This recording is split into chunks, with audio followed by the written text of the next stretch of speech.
Yet another wake-up call for moms and dads. Your daughter partying at a frat house where the guys are told to keep bringing out the booze if the girls don't put out. Your daughter even being called rape bait. Well, a member of the Phi Kappa Tau fraternity at Georgia Tech sent an email to his frat brothers. He's trying to help the guys get lucky at the parties. Here's some of his advice. Always use your hands or arms to guide their dancing in order to maximize your pleasure. You can make out with her, tongue on tongue. You can stick your hand up her shirt, not right away though, and you can go for a butt grab, outside or inside the shirts, or use your imagination. Always start with the making out, no raping. Oh, but it gets worse, guys. If anything ever fails, go get more alcohol, it goes on to say, and then he signs the letter in luring rape bait.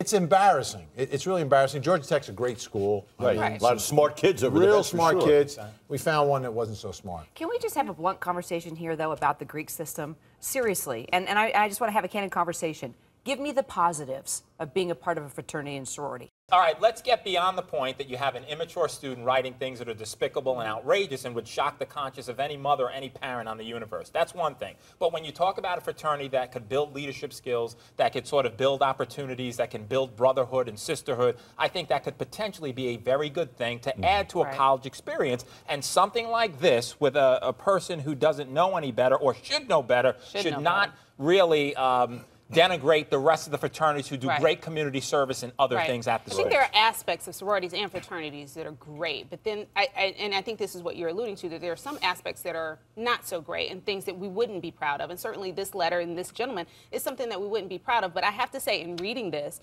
you know, and maybe it's through the lens of a sex therapist that I'm reading this, this to me sounds like locker room talk. It sounds like what guys talk about or what an older cousin might tell a younger. But don't put in an email. Right, but he was dumb enough to write it down. This is the culture of this particular fraternity, and we find out that they've been doing this, and they've gone beyond what he says, and no raping, and they have done something like this, and absolutely, their butt should be kicked off the yard. Bottom line. Spokesperson for the national chapter of Phi Kappa Tau put out this response, by the way. He said that the chapter has suspended the member in question and placed itself on suspension, and that the chapter is cooperating fully with the investigation. He says the written expression of this thinking by a member is disturbing to everyone associated with the chapter and the fraternity.